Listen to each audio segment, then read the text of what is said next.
Hello guys! Luto tayo again. Here comes your alachambang kusinera. Okay, so tonight we are going to cook chicken supreme. Ito siya. So here we have dalawang Maryland ang tawag dito, yung buong hita na ganyan. Babalutan natin ng bacon. Tingnan natin kung ano mangyayari. So, yan ay ilalagay natin dito sa turbo.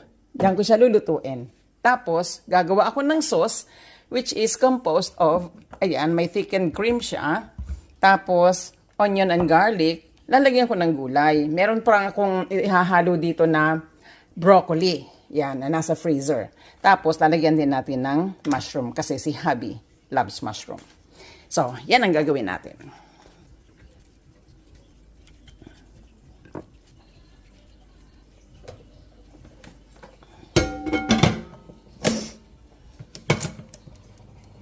Lagay lang natin yung timer ng 30 minutes. Tapos balik na lang natin at 200. There you go. Diyan na siya. Now, let's cook the gravy kumbaga. Here we are. Naglagay lang tayo dito ng butter at saka konting olive oil para hindi masunog yung butter. At piniprito na natin ang ating carrots at saka potatoes. Yan, ipa-brown lang natin yan. Yan, nagba-brown na sila. So, set aside muna natin sila. Lagyan natin dito.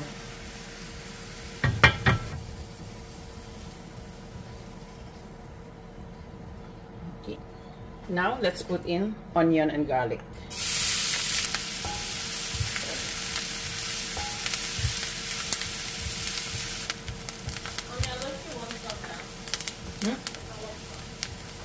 I'm only cooking two. Oh, what the? Now let's put in the mushrooms.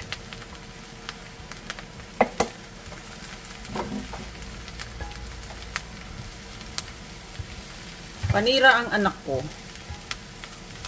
Dalawa lang niluluto ko kasi tinanong ko siya kanina kung gusto niya. Ayaw niya. Ngayon gusto na raw niya. Tuloy, maliit itong aking pan. Tapos, yung aking inumpisahang chicken ay dadalawa lang. Ayan, ito yung magtutubig. Hayaan lang natin siya muna. Lagyan natin ng asin.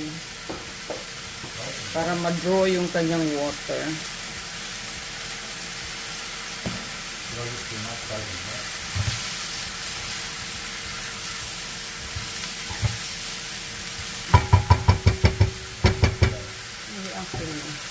Takpan natin para siya ay mag-sweat. Hinaan natin ang apoy, baka masunog. Yan, bilis. Ang tubig agad. May mushies.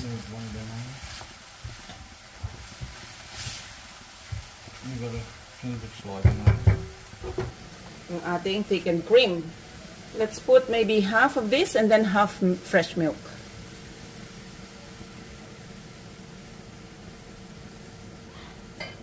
There you are.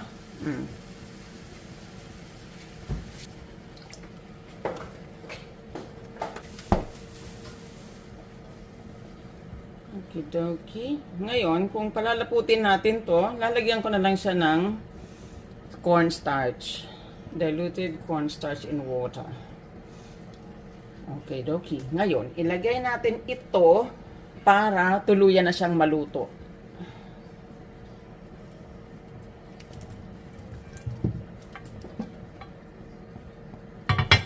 Yan. Lagyan muna natin ng pepper.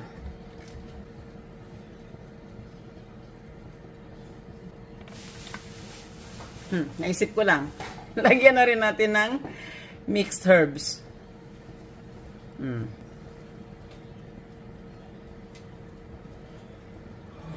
Yan. Wala yan.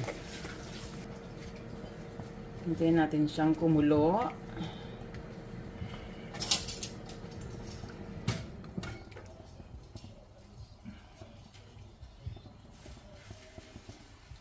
Panira talaga tong anak ko sa aking cooking vlog. Okidoki, takpan natin. Guys, umapaw siya.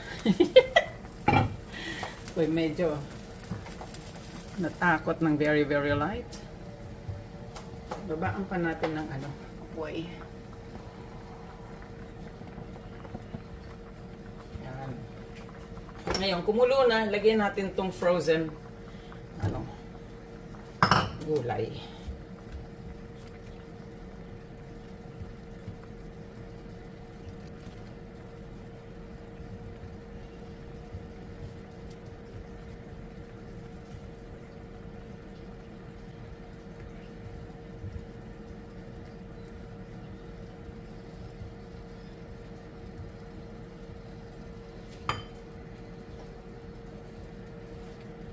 Takpan uli natin, pero ano na lang, ganyan. Para hindi siya umapaw.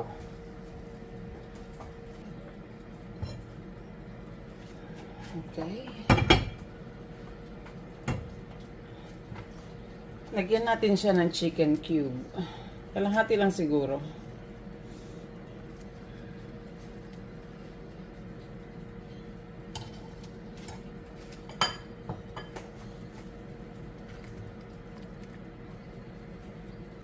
Ito ay version ko lang. Siguro pwede naman ihiwalay ang mga gulay. Lutuin na lang yung mga gulay, tapos ihiwalay lang siya sa sauce. Tapos, pwede rin itong sauce ay, itong mushroom ay i-puree siya kasama sa sauce para yun ang pampalapot sa sauce. So, may mga iba't ibang ways kung paano natin to gagawin. But for the meantime, dahil hindi ko alam ang aking ginagawa, sama-sama sila lahat dyan mag-swimming. Okay, tikman natin. Ang chicken cube ay maalat. Kaya titikman muna natin bago natin lagyan ng asin. Siguro lalagay ko na lahat ng chicken cube. Para lasang chicken talaga.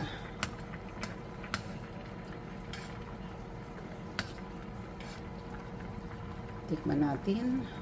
Natunaw na kaya?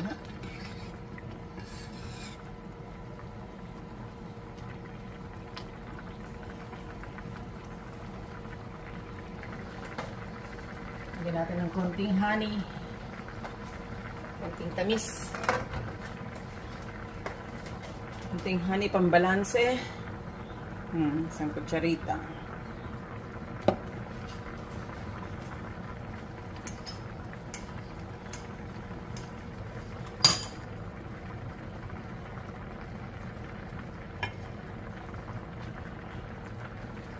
Beautiful.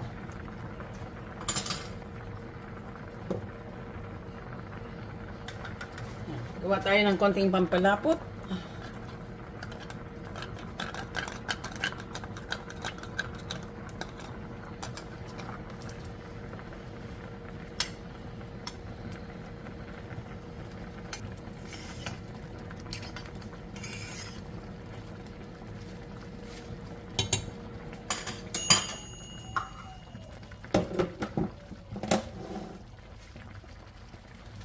Lagyan na natin ito dito.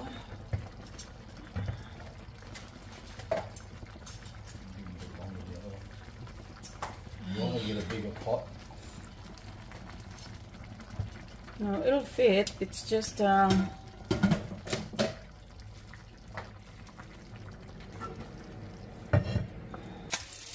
we are, guys. Andiyan na ang 4 na chicken. At kinuha ko yung mga gulay muna dahil sa ilalim kasi baka masunog at masyadong maluto. So para mas ma-soak yung mababad yung mga chicken at maluto hanggang ilalim ng buto, ay kinuha ko yung mga gulay. Yan, para maluto ng husto yung chicken. Takpan natin. And let us simmer that hanggang sa tuluyan na siyang maluto. Beautiful. Ayan. So, nagsisimmer na siya. Actually, this is it. Yan na siya. Ang ating chicken supreme. Beautiful. Good evening, guys. Dinner time. Tonight we have chicken supreme. Watch the sticks in it. Ala chambang kusinera. Here we go. So, ito yung in-order ng aming anak. Yung nanay ba ni Rory, yung aming apo. Kasi nandito sila ng itong weekend. Ngayon, nag-lunch kami sa restaurant. Ngayon, ito yung in-order niya. Na makita ko, sabi ko, madali lang gawin yan. Magaya nga. So, ginaya ko. Well, ang mga gulay ay overcook yata. Kasi, hindi ko naman talaga alam paano lutuin. Sa, ano ko lang, sa imahinasyon ko lang. Dali lang yan. Pero madali nga lang naman. Yun lang method ba kung paano pagkasunod-sunod ng pagluluto. Hindi ko masyadong pinag-isipan. Basta bumanat. Well, the most important thing is, luto ang chicken hanggang ilalim. Yun. Yan. Kasi yung chicken, hiwalay kong niluto. Tinurbo ko yan na nakabalot sa bacon. O, diba? Nakabalot yan sa bacon. So, tinurbo ko yan. Ngayon, parang half cook ang pagkakaturbo ko. Hindi ko alam kung naluto siya hanggang ilalim. Hindi ko naman chinek. Kasi sabi ko, isi-simmer ko naman siya sa sauce. Kaya, luto naman siya. So, yun ang importante. Juicy too. Tender. Yeah, it's beautiful. Can't find the sticks in this one, Bob. Oh, there it is. Sarap. Oh, they're little sticks. I cut it. Ah, that's why I can't find them.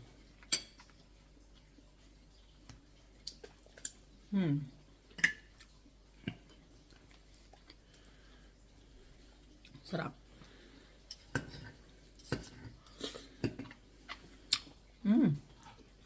Ngayon, yung mga gulay, para nalanta kasi na-overcook yata.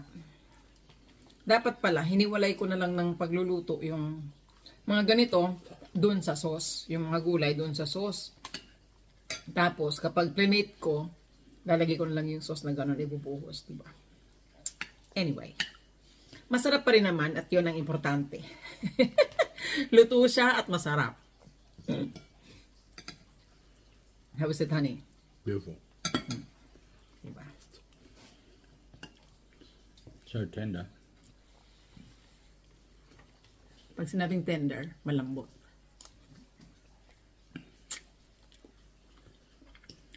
Ngayon, dahil sa isang pack ng ng chicken, ay 2 ang laman, edi 4 na peraso.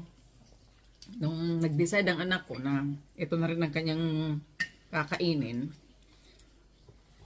niluto ko na lahat kasi alam nga na maiwanan ko pa yung 1 peraso. Kaya, yan siya. 2. Double trouble. Don't want to waste it. Yumminess. Look at that. Oh, yum. It's creamy. Deliciousness. Look at that. So, yan.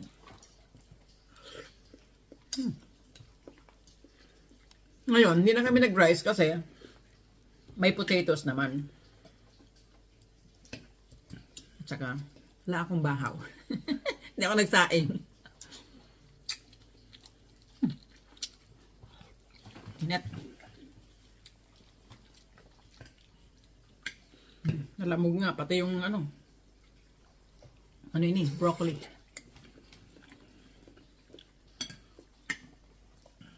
Init. Pero ang sarap. I put a little bit of honey because when I put in the chicken cube, it went a little bit salty. Salty, yeah. Yeah, so I put some honey. And then the bacon is salty as well.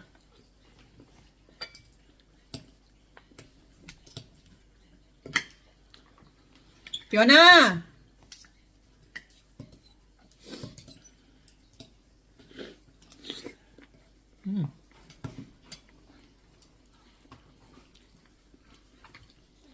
Eat while it's still hot. Eat it while it's still warm. Thank you.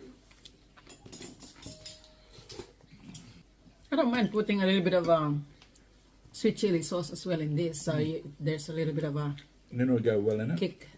Mustard. Mustard. Yeah. Had a dish years ago that looked like this, but it had a little bit of mustard through it as well. Really? And it gives it a little bit of spike. But it's, Is mustard hot?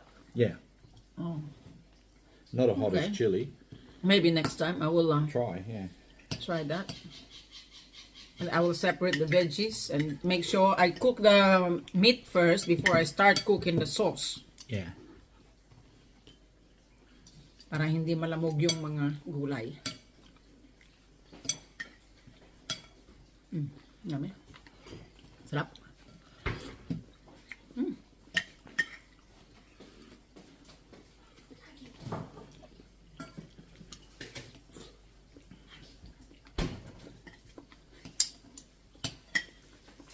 But it really doesn't need anything. It's yum. It's yummy, yes it is, but maybe it will be a different flavor Again, yeah. again if we put the mustard.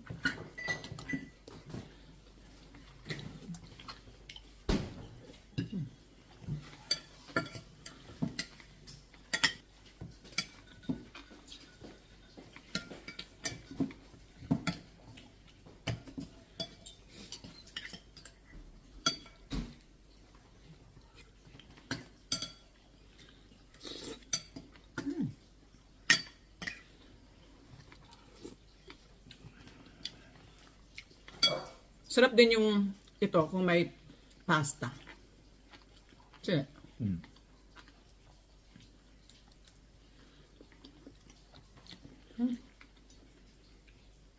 Sarap guys, kung nalalaksahan nyo lang, kung natitikman nyo lang. I just don't know what you're missing. It's yum. That's it. You don't know what you're missing. Talaga lang naman sa pagluluto, hindi naman kailangan fancy ang ingredients mo. Basta you get the balance of the salt, the sweetness, pasok na.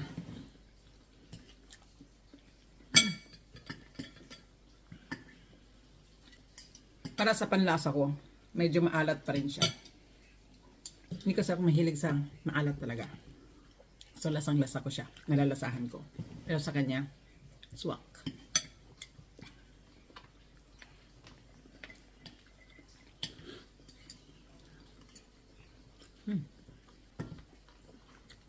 Wagi na naman ang isang gabi. So, I'll see you next time guys. We'll finish our dinner and bye, God bless.